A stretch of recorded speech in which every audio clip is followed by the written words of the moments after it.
Atos capítulo 5. Nós vamos estudar do verso 12 ao verso de número 42. Usando o português coloquial, ao entrar no chuveiro, você prende a respiração como se estivesse numa piscina ou no mar? Já parou para perceber se faz isso ou não? Conhece alguém que o faz? Sofia anda fazendo isso há meses. Ela pensa que está no mar quando entra no banheiro. E quando eu percebi, eu perguntei: por que é que você prende a respiração? Ela disse: pai, porque eu estou treinando. Eu estou treinando para enfrentar as ondas do mar. É estranho, eu sei. Mas ela faz bem. Para lidar com as ondas do mar, você precisa de algum treinamento. Se quer, por exemplo, surfar de verdade, que é o que eu acho que ela está tentando fazer, Adenilson, você precisa saber furar as ondas, passar por baixo delas. Você também precisa aprender a lidar com o que chamamos na linguagem do surf de caldo ou vaca. Vez por outra, a onda o força ao fundo do mar. Você precisa de calma e de respiração, ou de prender a respiração. De modo semelhante, irmãos, como igreja e cristãos, nós também precisamos treinar para enfrentar as ondas da oposição. É certo que a igreja de Cristo crescerá, mas isso não se dará sem dificuldade ou obstáculo. Por vezes, a igreja crescerá através deles. Portanto, precisamos perguntar como enfrentá-los. Como lidar com as ondas da oposição, das dificuldades que sobrevêm à igreja e o crescimento dela. O texto de hoje trata basicamente do crescimento da igreja de Atos. E eu gostaria de lê-lo com vocês a partir do verso de número 12. O texto é extenso, mas como não vou cobrir todos os versos ao longo da mensagem, justamente porque ele é longo, eu vou ler com vocês todos os versos agora. Os apóstolos, registra Lucas, realizavam muitos sinais e maravilhas entre o povo. Todos os que creram costumavam reunir-se no pórtico de Salomão. Dos demais, ninguém ousava juntar-se a eles, embora o povo os tivesse em alto conceito. Em número cada vez maior, homens e mulheres criam no Senhor e lhes eram acrescentados. De modo que o povo também levava os doentes às ruas e os colocava em camas e macas, para que pelo menos a sombra de Pedro se projetasse sobre alguns, enquanto ele passava. Afluíam também multidões das cidades próximas a Jerusalém, trazendo seus doentes e os que eram atormentados por espíritos imundos, e todos eram curados. Então, o sumo sacerdote e todos os seus companheiros, membros do partido dos saduceus, ficaram cheios de inveja. Por isso mandaram prender os apóstolos, colocando-os numa prisão pública. Mas, durante a noite, um anjo do Senhor abriu as portas do cárcere, levou-os para fora e disse: dirijam-se ao templo e relatem ao povo toda a mensagem desta vida.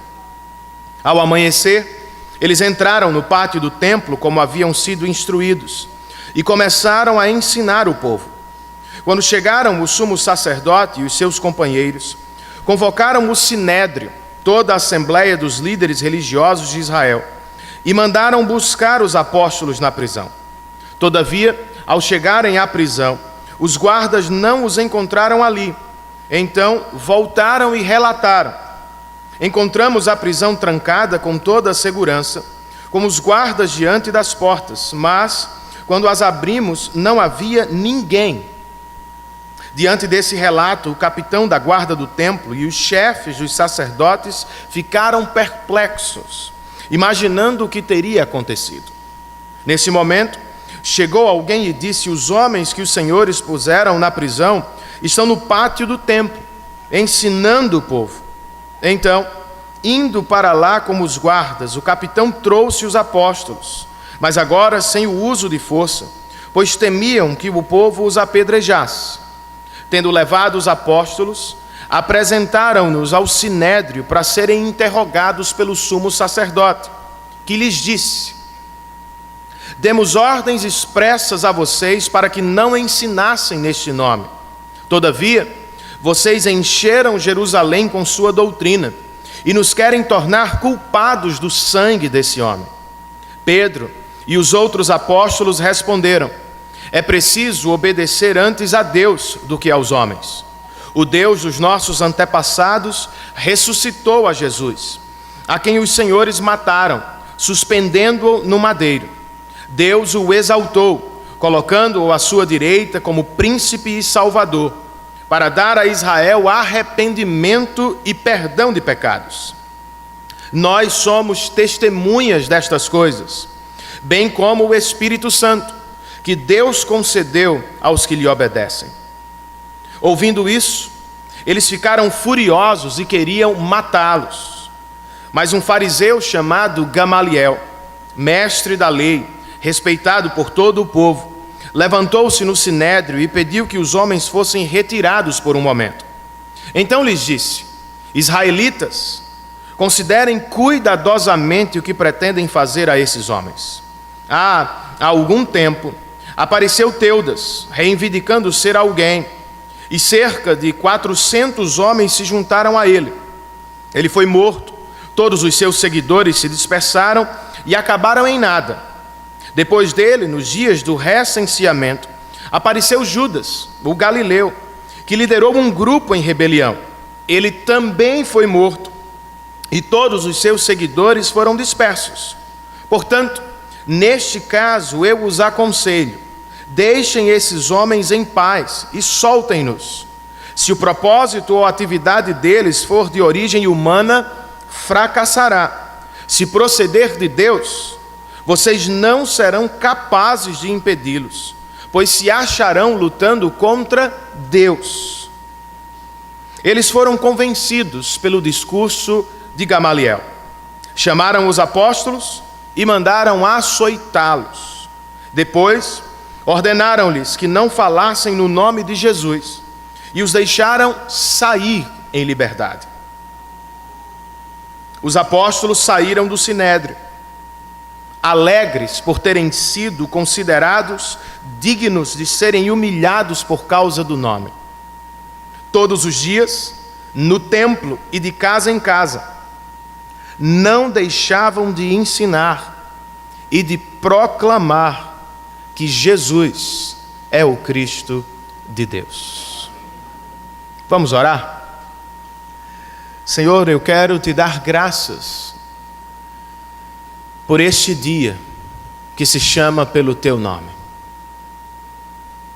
Todos os dias nos são importantes, também te são importantes. Nenhum deles é mais importante do que o domingo.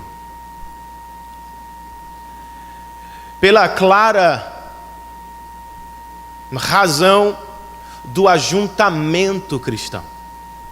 Não nos ajuntamos porque não temos o que fazer. Não congregamos aos domingos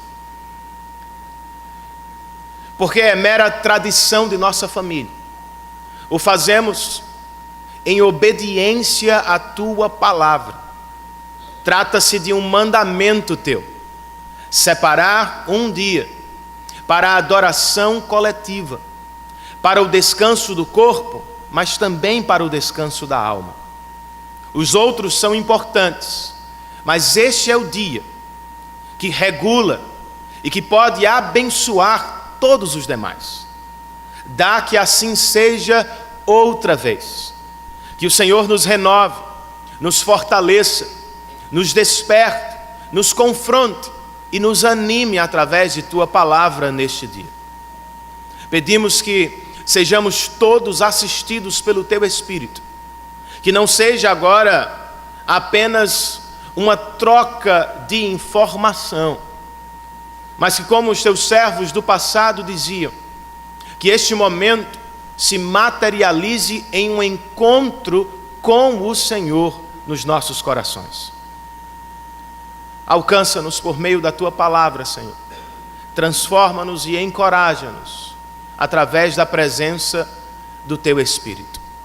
Abre os olhos do nosso coração, nos permitindo entender e desfrutar da revelação maravilhosa de Tua palavra. Esta é a nossa oração, em nome, por amor e para a glória de Jesus Cristo. Amém.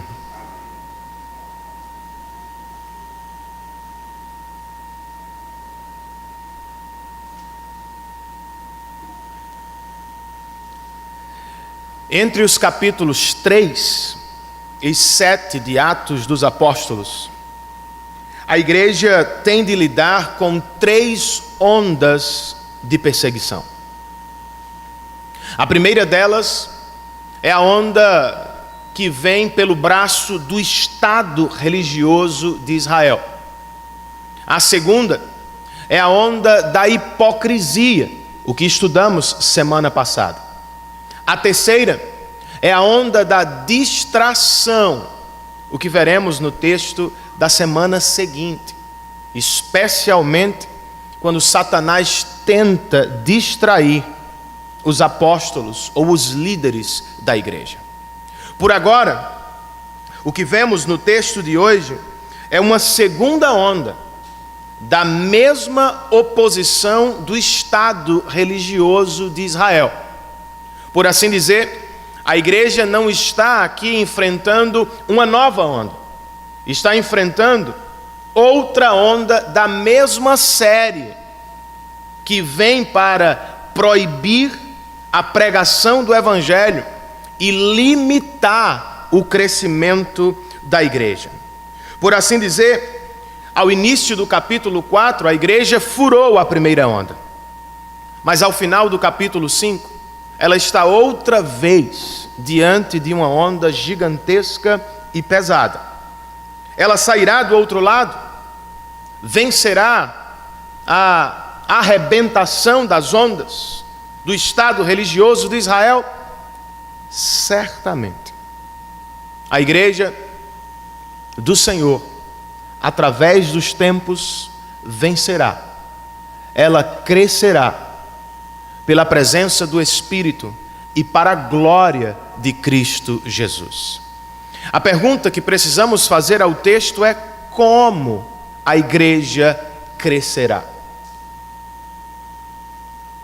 Como ela vai expandir-se, alongar-se, mesmo diante das ondas de oposição? Ao longo desta narrativa, o evangelista Lucas nos oferece 3 respostas, que certamente podem ajudar a nossa igreja também. Inicialmente, entre os versos 12 e 16 do capítulo 5, Lucas nos diz que a igreja crescerá pelo poder de Deus. Ao abrir o texto, o evangelista nos dá 2 informações importantes. A primeira vem ao final do verso 12, quando ele escreve: todos os que creram costumavam reunir-se no pórtico de Salomão. Com isso, Lucas está nos dizendo que os nossos irmãos não se afastaram do templo imediatamente.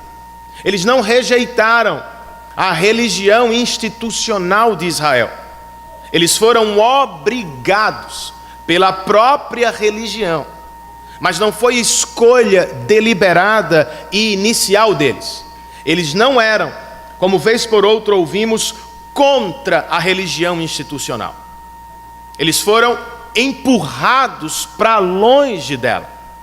A segunda informação, e bem mais importante para o texto, está no início do verso 12, quando Lucas registra: os apóstolos realizavam muitos sinais e maravilhas entre o povo.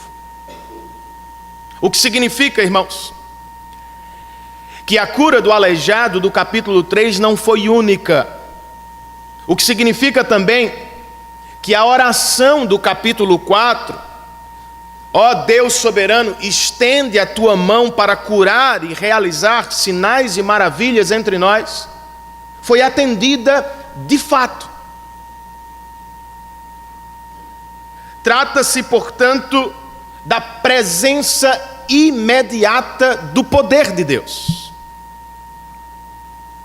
E a pergunta que fazemos a esta altura é: qual foi o efeito do braço estendido de Deus, através dos apóstolos, para curar e realizar sinais e maravilhas?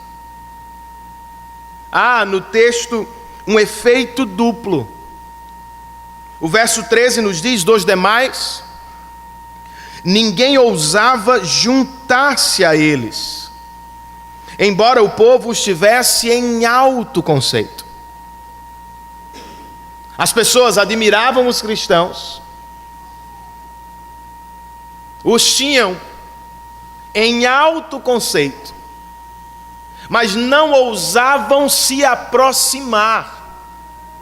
Os sinais e maravilhas os espantaram para longe da igreja.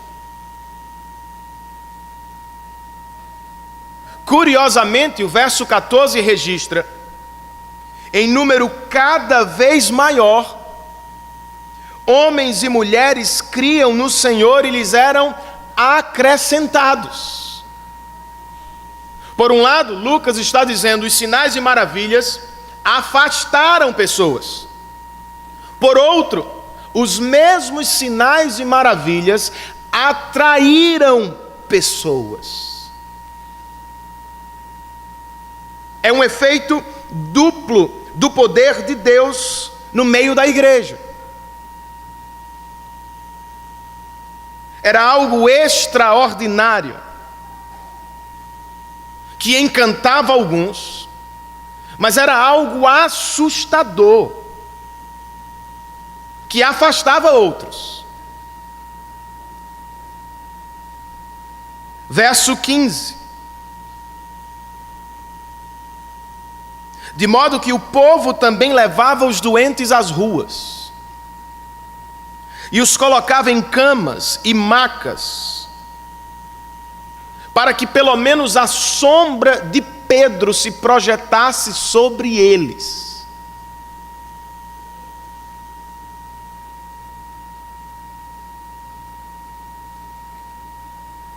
Em vez de apenas observar aqui a superstição dos judeus, ela está presente, eu não estou negando-a. O que Lucas quer que vejamos é o poder de Deus dado aos apóstolos de maneira especial, irmãos. Deus ainda cura hoje? Claro que sim. Ele ainda realiza sinais e maravilhas? Certamente. Contudo, não é da mesma forma. Percebam, Pedro não orava para Deus curar esta ou aquela pessoa. Pedro simplesmente curava. Ele não fazia como alguns fazem hoje: eu oro e você será. Ele não precisava fazê-lo. Não era uma cura dentre muitas. Ao final do verso de número 16, Lucas registra: todos eram curados.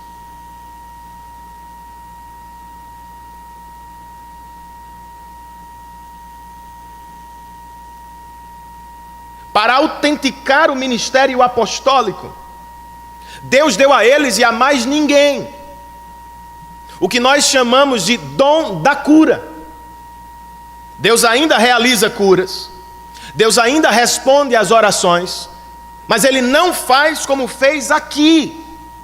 Não há ninguém entre nós que possa bater no peito e dizer: eu tenho o dom da cura, eu vou orar por você e você será imediatamente curado. Não tem isso. O que tem é cristãos orando por cristãos na dependência da vontade soberana de Deus. Aqui não. Deus deu a estes homens o poder para curar. Qual foi o efeito, outra vez, deste poder? O verso 16 registra: afluíam também multidões das cidades próximas a Jerusalém, trazendo os seus doentes e os que eram atormentados por espíritos imundos. E de novo, todos eram curados. Efeito duplo. Outra vez, todos eram curados. Mas o importante é, para além de Jerusalém, as cidades vizinhas estão se aproximando da igreja para ouvir a pregação do Evangelho de Jesus Cristo. A igreja está crescendo, irmãos. Como prometido por Jesus no capítulo 1, agora ultrapassando as barreiras da própria Jerusalém. O que era 120 pessoas em Atos 1, 3.000 pessoas em Atos 2, 5.000 pessoas em Atos 4. A esta altura, ultrapassa a casa dos 20.000 cristãos, para a glória de Deus. E o que Lucas nos diz com este parágrafo é: a igreja está em pleno curso, crescendo, pelo poder do braço estendido de Deus. É assim que a igreja cresce. É assim que ela sempre cresce, pelo poder do braço estendido de Deus. Às vezes, de maneira extraordinária, ou seja, não é comum, Deus estende seu braço para realizar o que Lucas chama de sinais e maravilhas, para fazer o que nós conhecemos por milagres. Porque Deus os realiza, irmãos.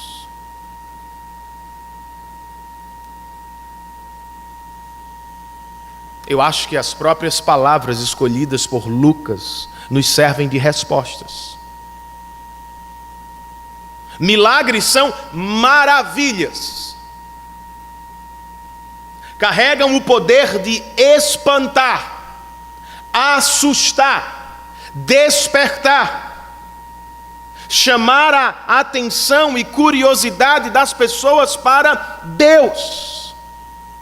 Com o termo sinais, o evangelista está dizendo: os milagres apontam para algo, sinalizam alguma coisa. Imediatamente o poder de Deus está entre nós. Um pouco mais distante, o reino de Deus futuro será perfeito, pleno de saúde, paz e alegria. Se é assim, então, nós precisamos e até devemos pedir pelo poder extraordinário de Deus. Com que propósito? Maravilhar pessoas e sinalizar o reino eterno, maravilhoso do nosso Pai. Diante dos sinais e maravilhas, as pessoas não devem concluir: talvez Deus os faça por mim também.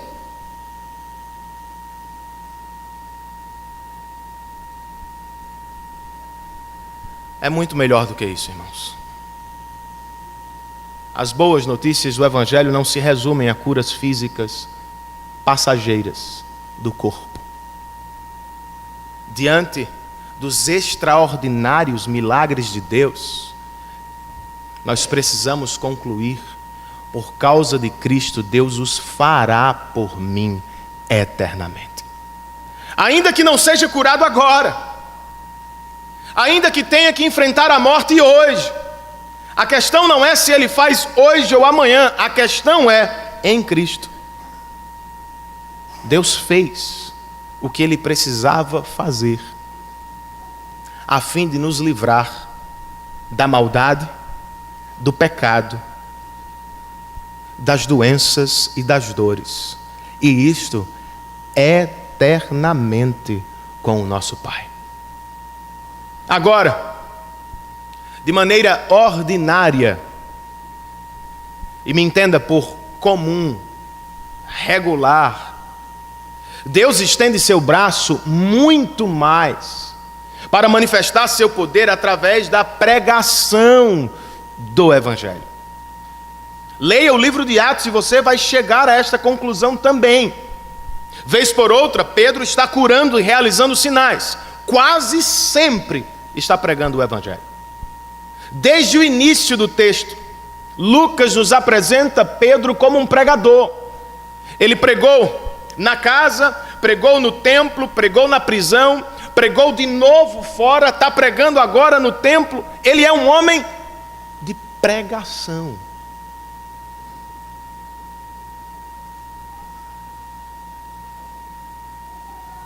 O Evangelho, e não sinais e maravilhas, alcançou milhares de pessoas para a glória de Deus. A pregação, e não este ou aquele milagre, convocou pecadores a confiarem em Cristo, o Salvador. É o que talvez, irmãos, esteja acontecendo com alguns. É bem provável que nos últimos domingos você não tenha visto uma cura física entre nós. Não é impossível vê-la, mas é bem provável que você não tenha visto. Ainda assim, você volta para ouvir de novo a pregação. Não entende tudo, não conhece todos, mas por alguma razão você volta. É porque talvez um milagre esteja acontecendo no seu coração. Talvez o poder de Deus esteja trabalhando no seu interior. E mesmo não vendo curas e maravilhas, a pregação do Evangelho tem alcançado o seu coração.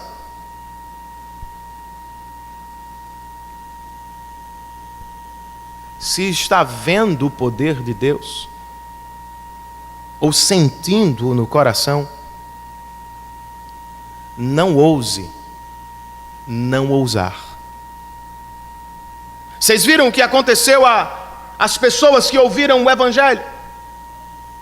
Umas foram à igreja e se tornaram parte do corpo de Cristo, outras não ousaram se juntar à igreja, por medo.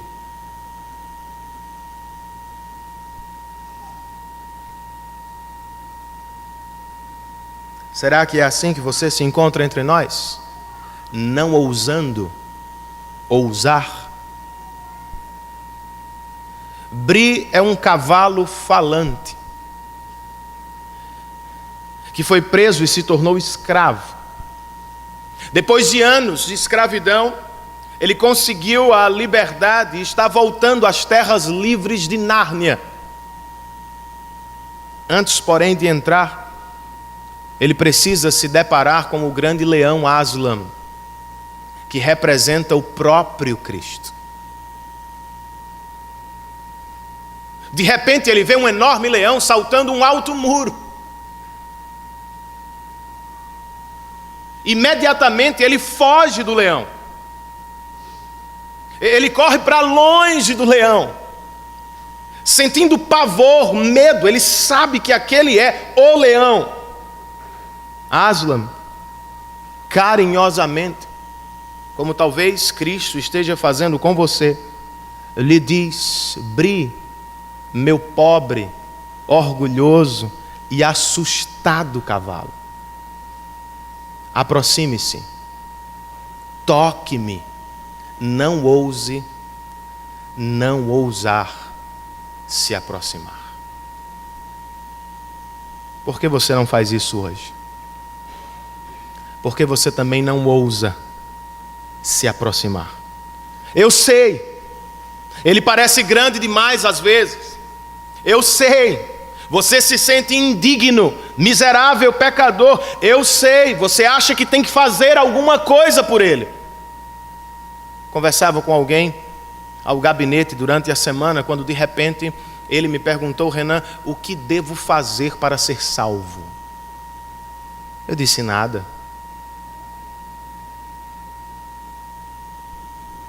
Tudo o que você precisa para ser salvo já foi feito por Deus em Cristo Jesus na cruz do Calvário.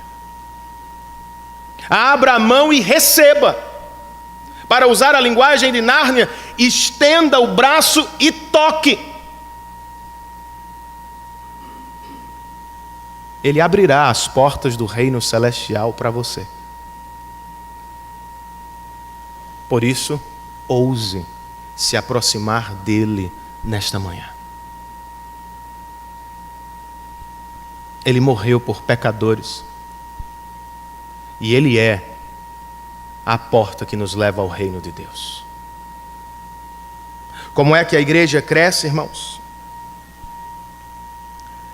Entre os versos 17 e 32, Lucas nos diz que a igreja de Cristo crescerá apesar da perseguição, irmãos. O autor sagrado acabou de nos dizer: homens e mulheres, em um número cada vez maior, se aproximavam. Até cidades vizinhas estão se aproximando da igreja de Jerusalém. A igreja está crescendo, mas nem tudo é festa, irmãos.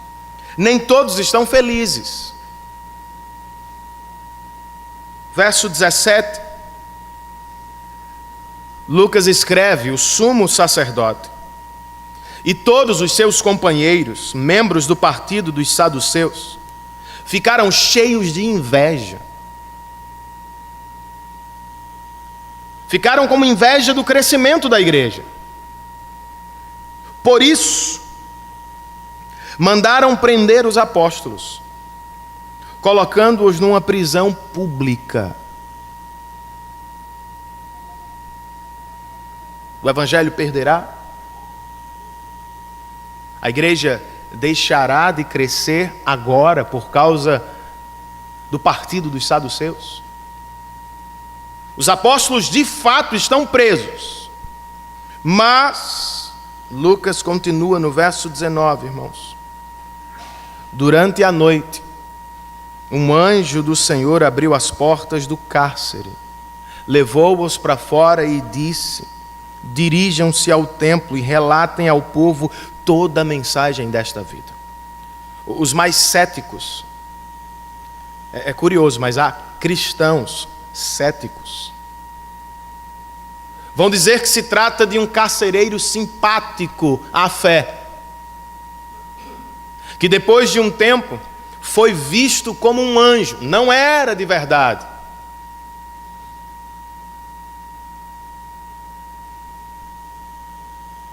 Lucas nos diz, é um anjo que de maneira sobrenatural não apenas libertou os apóstolos, mas cegou toda a guarda da prisão.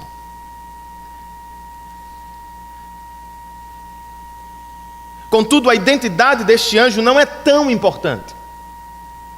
Muito mais importante é a mensagem dele para os apóstolos.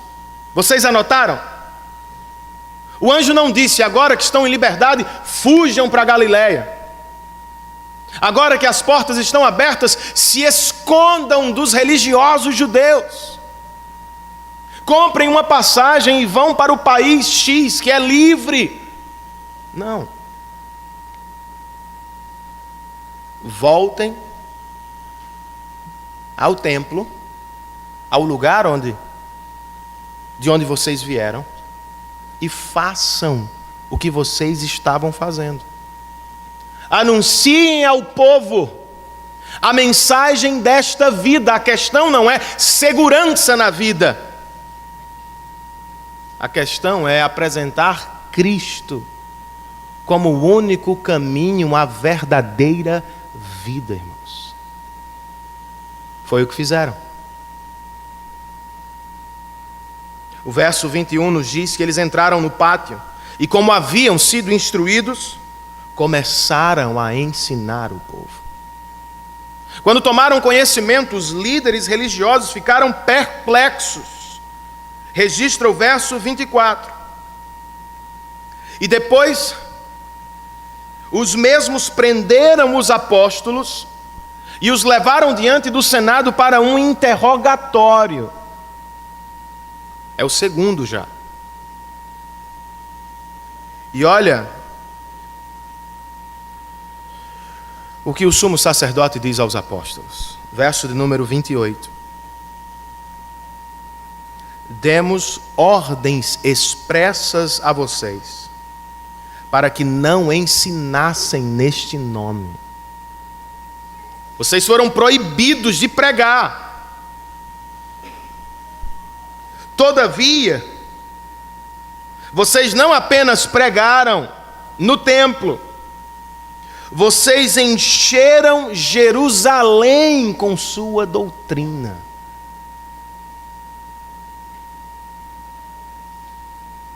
Não apenas desobedeceram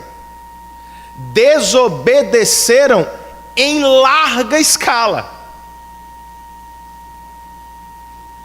Por quê, irmãos? O próprio Pedro nos explica. Quando Lucas registra no verso 29, é preciso, Pedro falando às autoridades, obedecer a Deus antes do que aos homens. Por quê, Pedro? Porque o Deus dos nossos antepassados ressuscitou Jesus, a quem vocês mataram. Vocês o suspenderam no madeiro, Deus o exaltou, colocando-o à sua direita como príncipe e salvador, com o propósito de dar a Israel arrependimento e perdão de pecados. Por quê, Pedro? Porque nós somos testemunhas destas coisas, bem como o Espírito Santo, que Deus concedeu aos que lhe obedecem.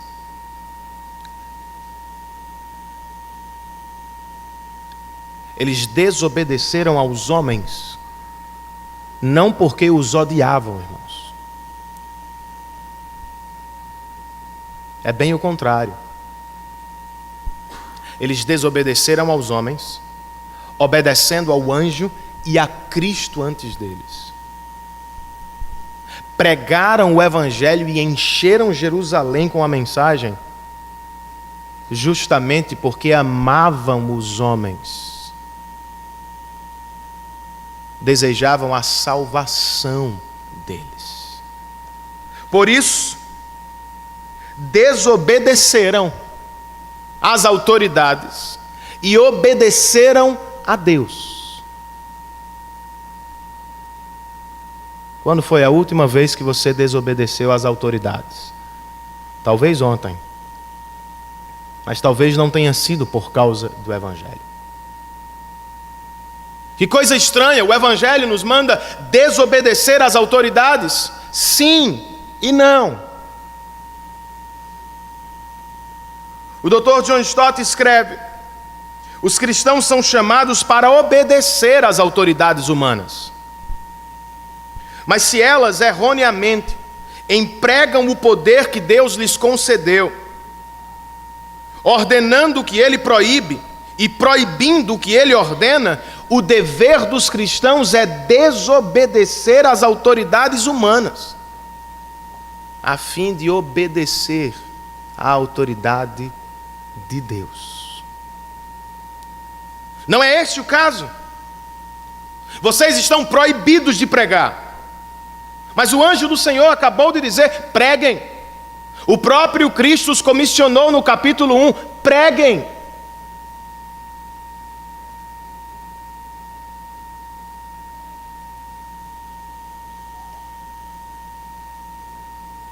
Não é desobedecer por desobedecer. É desobedecer por causa do Evangelho. Para a propagação do Evangelho. Para a honra e glória de Deus. Não é pelo projeto X, Y, Z de lei. Porque odiamos estas ou aquelas pessoas da sociedade. Não, irmãos. O país deve servir a todos. Todos, portanto, merecem ou devem ser protegidos por leis. Não é isto.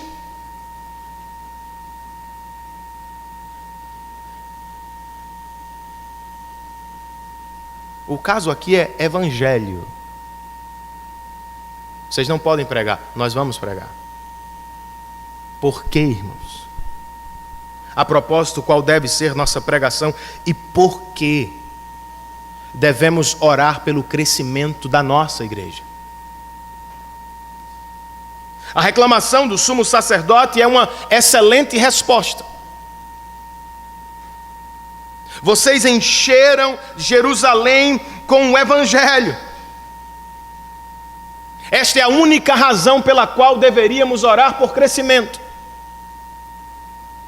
Nós não precisamos ser grandes. Nós não precisamos de empresas. Nós não queremos ser como empresas. A única razão pela qual deveríamos buscar o crescimento desta igreja local é para o bem de João Pessoa,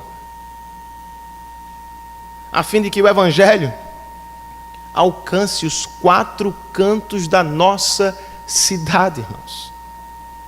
A fim de que pecadores também escutem. Vocês têm uma dívida contra o Pai que não conseguirão pagar.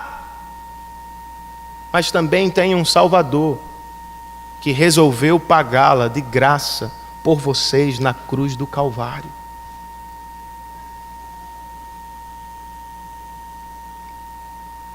Esta é a única pregação de Pedro, irmãos. Em qualquer lugar e a qualquer oportunidade que tinha, ele só pregava Cristo. Ele não pregava milagres. Ele não pregava bênçãos materiais. Ele sempre pregava Cristo. Um turista americano foi à igreja de Spurgeon, Charles Spurgeon, pastor batista do século XIX, em Londres. Ouviu o evangelho, 20 anos depois ele voltou à mesma igreja. Ouviu a mesma mensagem. Ao término do culto ele foi falar com o pastor Spurgeon. Spurgeon, você está pregando a mesma mensagem de 20 anos atrás. O sábio e àquela altura experiente pastor disse-lhe: eu espero, meu amigo, que você volte em 20 anos e que você me encontre pregando a mesma mensagem. Eu quero ser um homem de uma única mensagem: Cristo, e este crucificado para a salvação dos pecadores. Eu quero que digam isto de mim, irmãos. Eu espero que digam isto de vocês e de nossa igreja. Cristo é a única mensagem que temos. Quer ela cresça muito ou pouco, que nossa igreja exista para encher João Pessoa com o Evangelho de Jesus Cristo.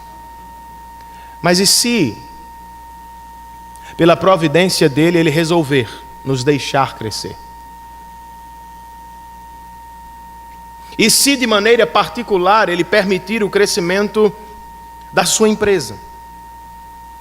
Ou o seu crescimento acadêmico, profissional? E se você, em um curto período de tempo, ascender ao posto mais importante da sua repartição, como é que você vai lidar com isso?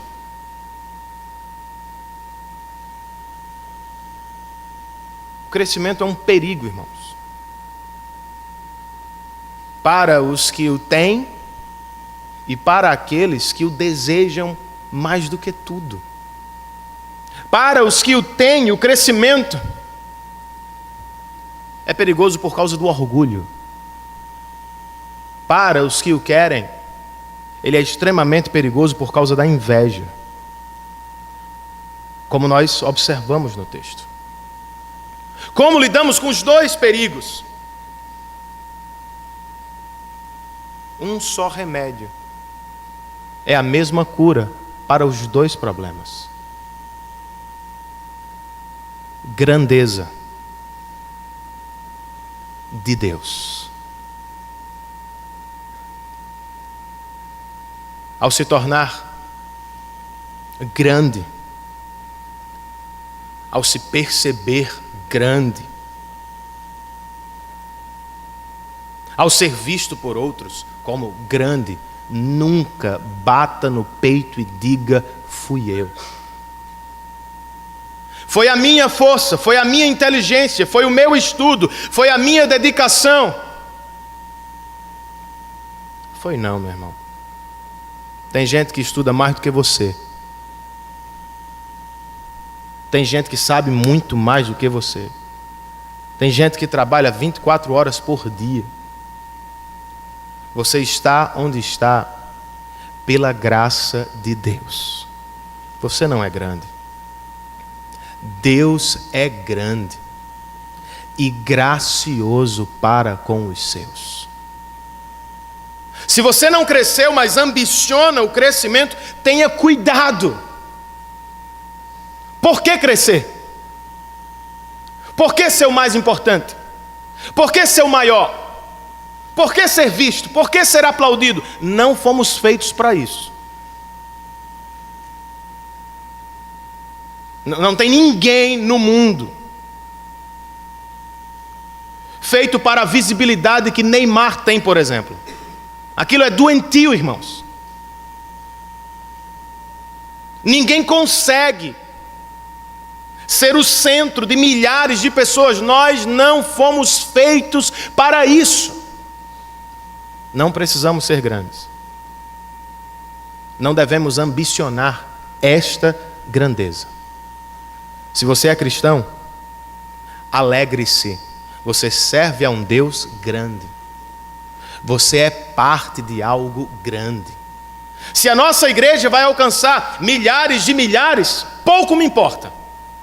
Eu já sou feliz, porque a nossa igreja é parte de um movimento que alcançou milhões de milhões. Não é esta igreja que deve crescer. É a igreja de Cristo ao redor do mundo. Não é a nossa marca que deve ser conhecida. É o nome de Cristo que precisa ser proclamado. Não é você, cristão, que precisa ser enorme no trabalho.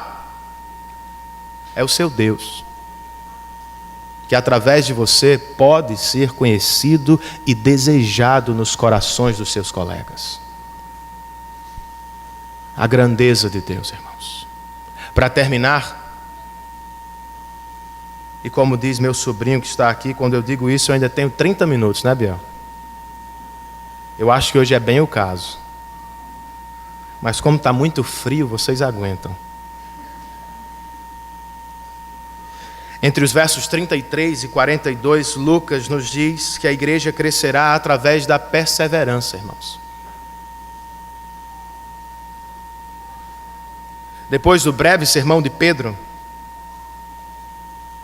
as autoridades religiosas de Jerusalém, verso 33, ficaram furiosas e queriam matar os apóstolos.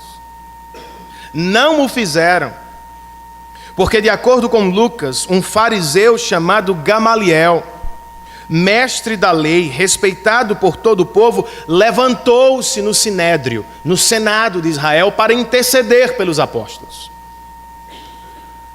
Você já ouviu este nome antes? Vez por outra, alguém diz assim: ele aprendeu aos pés de Gamaliel. Tornou-se até um ditado popular. É uma referência ao que Paulo viveu aos pés deste mestre da lei. E a propósito, ele está aqui, obviamente, porque intercedeu pelos apóstolos, mas ele também está aqui como uma pista. Paulo está chegando. Ele vai surgir aí depois da curva. O grande pioneiro do cristianismo entre os povos não alcançados está para aparecer. Ele estudou com este homem.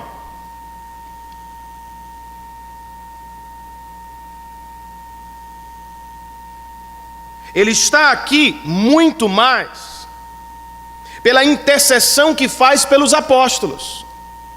Os caras queriam matar os apóstolos. Ele diz: não, gente.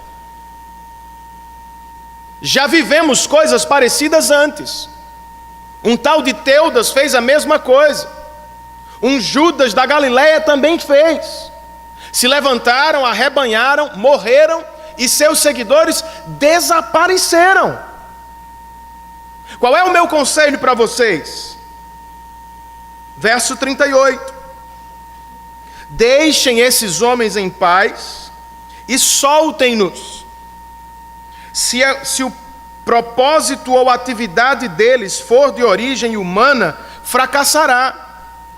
Se proceder de Deus, vocês não serão capazes de impedi-los, pois se acharão lutando contra o próprio Deus. Sejamos cuidadosos com a leitura desse texto. Não o recebamos de maneira precipitada. Será que Lucas está dizendo que o crescimento é prova da bênção de Deus?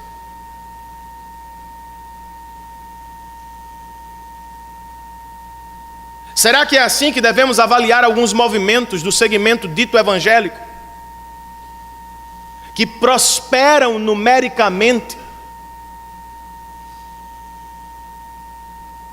Lucas está dizendo então, se cresce é de Deus.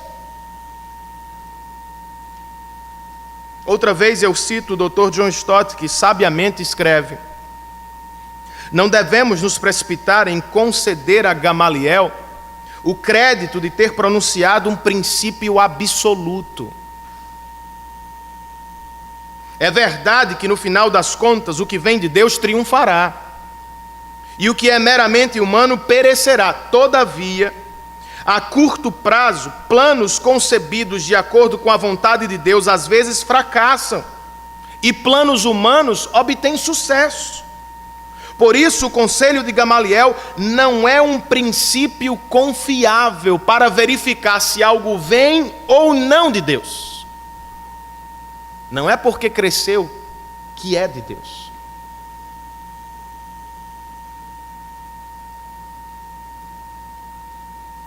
Se não é, o que Lucas quer com o registro, irmãos? Para aqueles que se envolvem com a obra da evangelização, para aqueles que se arriscam na pregação do evangelho, a mensagem é: Deus estará com vocês no campo de batalha. Não é a primeira parte, crescerá ou não crescerá, é a segunda. Se for de Deus, vocês se acharão lutando contra o próprio Deus. Para os inimigos da igreja, a mensagem é: vocês estarão lutando com ele e perderão. Para a igreja é: vocês lutarão e não estarão sozinhos. Deus estará conosco no campo de batalha, irmãos.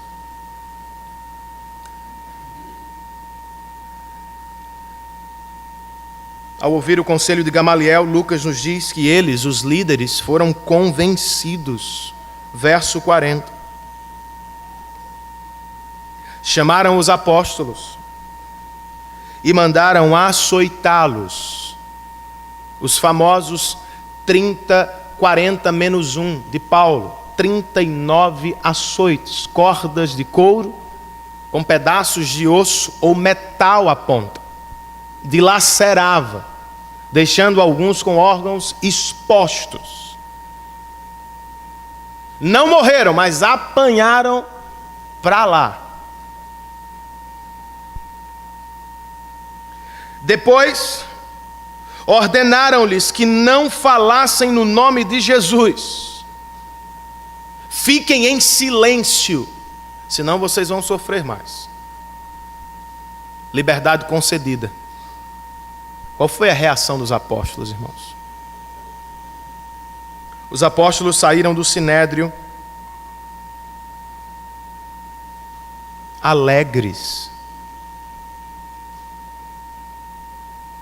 Estranho. Alegres por terem sido considerados dignos de serem humilhados pelo nome de Cristo. Esse povo é de outro mundo. E quanto à ordem, fiquem em silêncio. Eles obedeceram todos os dias, no templo e de casa em casa. Não deixavam de ensinar e proclamar que Jesus era o Cristo de Deus.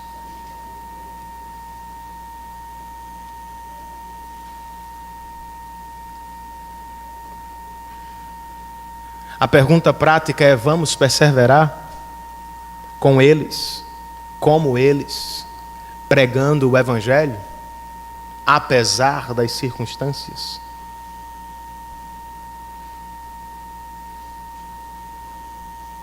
Por que nós ficamos em silêncio, irmãos? Por que não pregamos mais? Por que não falamos mais de Cristo? Às vezes porque não queremos problemas em casa. Tememos a reação do filho, do pai, do tio. Às vezes porque não queremos conflitos no emprego. Às vezes porque não queremos lutas na faculdade. Simplesmente silenciamos. Os apóstolos, ao contrário, com as costas dilaceradas e sabendo que seriam presos de novo e que certamente em algum momento tombariam, saíram de lá alegres. Porque, segundo eles, foram achados dignos.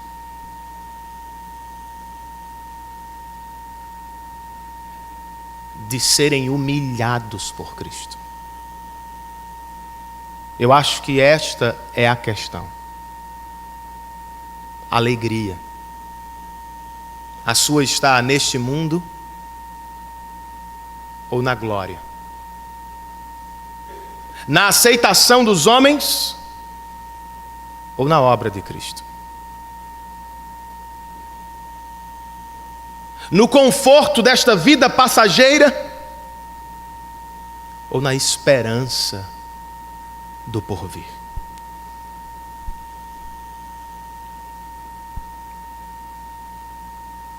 Se temos um reino futuro e melhor que nos aguarda, irmãos, por que nos apegamos tanto a este mundo passageiro?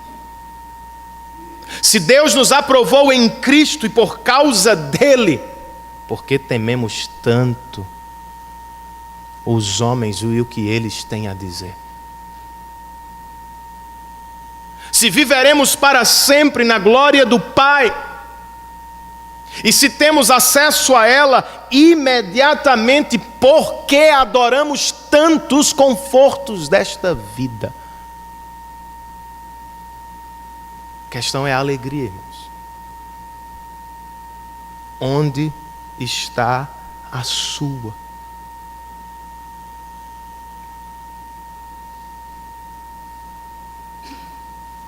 O salmista nos diz: deleitem-se no Senhor.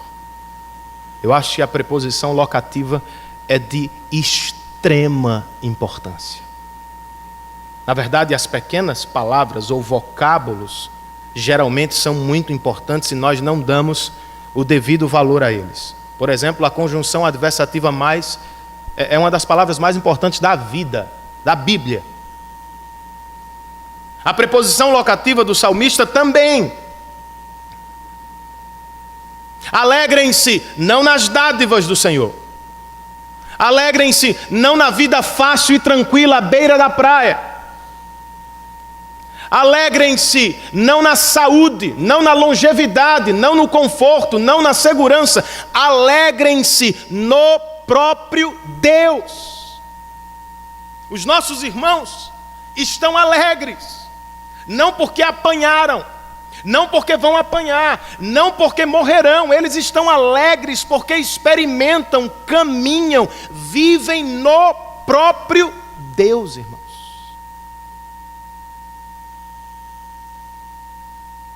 A alegria do cristão é ultra circunstancial. Ela não depende das circunstâncias passageiras da vida. Ela depende da intimidade com o próprio Deus. A sua vida cristã é fria, chata, morosa, fraca. Você se preocupa com isso? Você deseja alguma transformação? Eu vou dizer, não apenas ore sobre isso. Abra a boca e fale do Evangelho. Aventure-se, arrisque-se, jogue-se em uma conversa e de maneira intencional fale do Evangelho. Eu não sei o que falar, eu não sei por onde começar, eu não sei. É aventura mesmo. Jesus prometeu aos discípulos: não temam quando diante das autoridades tiverem que falar alguma coisa. O Espírito Santo vai lhes dizer o que falar. Arrisquem-se, joguem-se,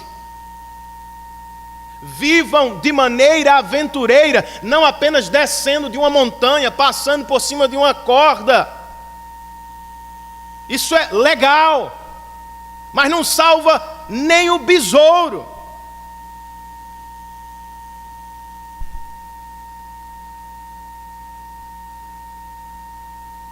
Pregue o Evangelho para a salvação do seu filho.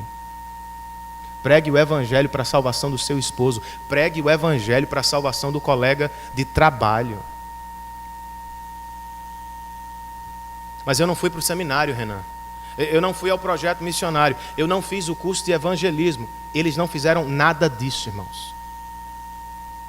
Eles estavam longe de apostilas, canetas ou lápis. Não tinham sequer o Novo Testamento completo.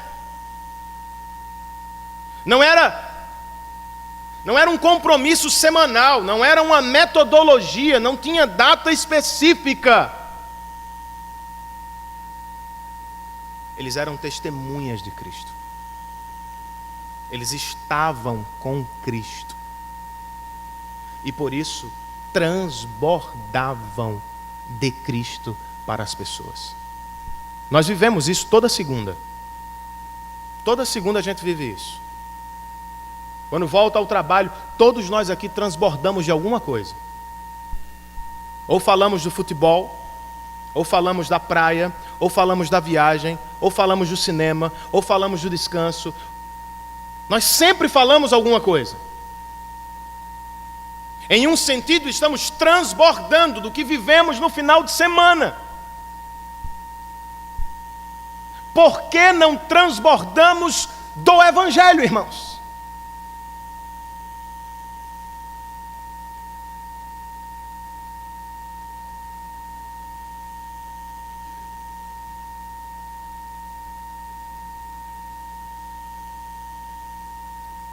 Os nossos irmãos estiveram com Cristo. Viram o Cristo sofredor? Viram o Cristo ressurreto? Não havia o que fazer a não ser transbordar. Vamos enfrentar dificuldades? Certamente. Oposição? Não tenha dúvida. Mas lembre-se da promessa de Jesus. Antes de voltar à destra do Pai, ele disse aos discípulos: eu estarei com vocês até o fim dos séculos. Não estamos sozinhos. Agora, não adultere o texto. Não force o texto. Entenda-o dentro de seu contexto. Jesus não nos disse apenas: eu estarei com vocês. Antes disso, ele nos deu uma ordem. Um verso antes de Mateus 28, ele disse: vão e falem. Vão e façam discípulos de todas as nações. Eu não estou dizendo que Cristo só está com quem fala. Ele está com o cristão que não pode falar. O que eu estou dizendo é: os cristãos que falam desfrutam muito mais da presença de Cristo. Cristo está no campo, irmãos. O Espírito do Senhor está na batalha. Dificilmente teremos uma experiência com Ele enquanto comemos tranquilamente ao redor da mesa. Não estou dizendo que comer com a família é errado. Mas experiências marcantes, profundas e transformadoras aguardam aqueles que deixam o conforto de casa e se lançam à pregação do Evangelho. Então, se você quer uma vida mais vibrante com Cristo, um cristianismo mais robusto, saia de casa, levante da cadeira, faça alguma coisa por Ele.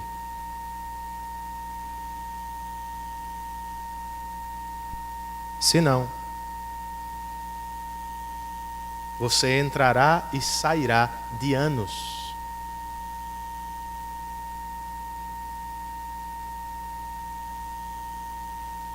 Às vezes, praticamente, como um cristão ateu. Já ouviu essa expressão antes? Não tem cristão ateu? Tem. Professamos com a boca algo, praticamos uma vida totalmente diferente do que professamos. Que Deus nos ajude, irmãos, e nos abençoe. Eu não sei se você prende a respiração quando entra, por assim dizer, no chuveiro. O que sei é que, como Sofia, nós todos precisamos de algum treinamento.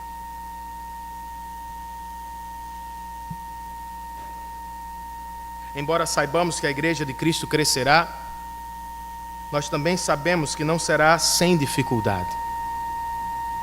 Por isso, então, nós precisamos treinar para enfrentar as ondas da oposição. Treinar era o que Hudson Taylor sempre fazia. Em uma curta obra que visava destacar o segredo do missionário que penetrou o coração da China no século XIX, seu filho escreveu: quem estivesse acordado na casinha em Tinkiang podia frequentemente ouvir, às vezes às 2, às vezes às 3 horas da madrugada, o suave coro do hino predileto do missionário Taylor.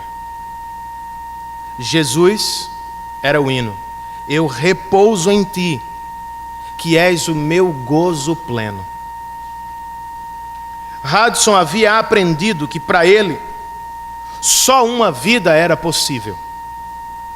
Só aquela abençoada existência de descansar e alegrar-se no Senhor em todas as circunstâncias. enquanto lidava com as dificuldades internas e externas do campo, com os problemas grandes e pequenos. Por que não fazemos o mesmo nesta manhã, irmãos? Por que não descansamos nele? E por que não encontramos nele a alegria de que precisamos? Às vezes vemos os missionários como heróis, os apóstolos como homens de Deus. Em certo sentido, é óbvio que são. A força deles, no entanto, não vinha e não vem de sabedoria ou poder humanos. Vinha e vem de Deus. Nós também servimos a Deus. Peçamos, portanto, a Ele nesta manhã, irmãos, repouso, alegria e força, poder do Espírito, a fim de que estejamos preparados para a oposição, sabendo que nada, nem ninguém poderá resistir ao crescimento da Igreja de Cristo, ao avanço do precioso Evangelho do Senhor. Fiquemos de pé, irmãos, e terminemos este culto em adoração ao nosso Deus.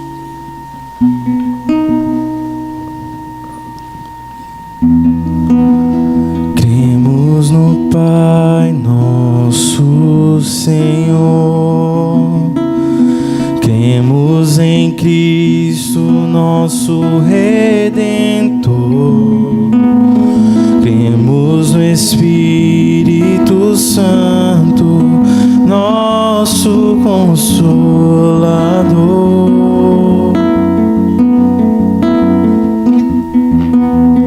Nos reunimos em comunhão, no partilhar, no vinho e pão. Tua palavra nos aponta a direção. Em continuação tornaremos teu nome conhecido e desejado entre as nações.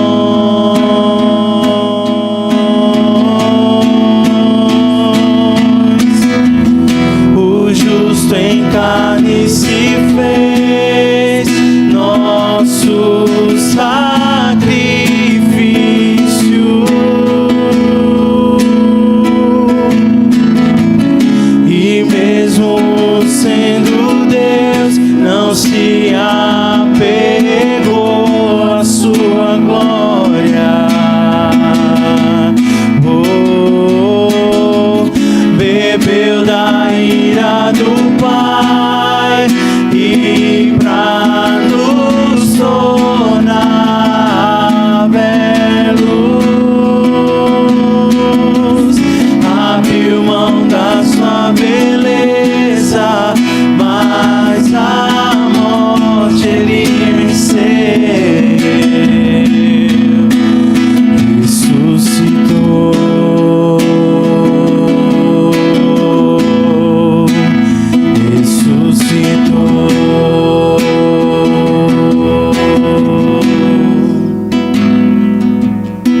Jesus, teu nome conhecido e desejado entre as nações.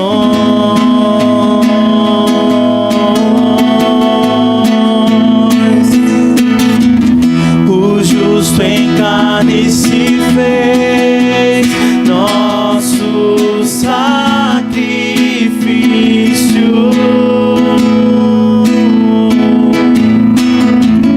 e mesmo sendo Deus, não se apegou à sua glória. Bebeu da ira do Pai e pra nos tornar belos, abriu mão da sua beleza, mas a morte ele venceu, ressuscitou e voltará, ressuscitou e voltará, ressuscitou e voltará,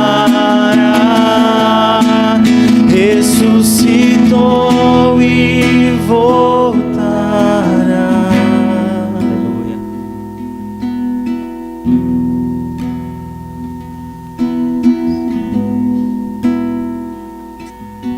Meus irmãos, vamos orar ao nosso Deus, vamos agradecer ao Pai por esse culto, pela palavra que ouvimos, pelos louvores que entoamos ao seu santo nome. Senhor, nós te damos graças e te louvamos, ó Pai, nesta manhã, por estarmos em tua casa, Senhor. Muito obrigado por esta oportunidade de podermos louvar o teu nome, engrandecer o teu nome e ouvir a tua voz. Obrigado, Senhor, por sabermos que a tua igreja, ela continuará crescendo pelo poder de Deus, Pai.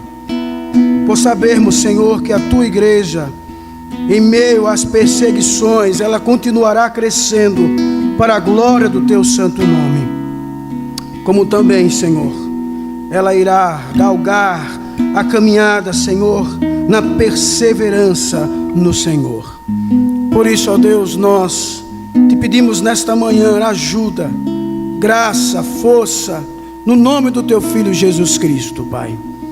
Que o Senhor nos leve em paz para os nossos lares, que o Senhor nos dê, ó Deus, uma semana abençoada na tua presença. Abençoa o restante desse dia, o culto logo mais à tarde e à noite, no nome do teu Filho Jesus. É assim que nós oramos, Pai, gratos a ti, no nome de Jesus Cristo. E que o amor de Deus, o nosso Pai, a graça do nosso Senhor e Salvador Jesus Cristo, o poder e as consolações do Espírito Santo do Senhor estejam com todos nós agora e para todo sempre. E a igreja diz amém. Deus os abençoe, irmãos.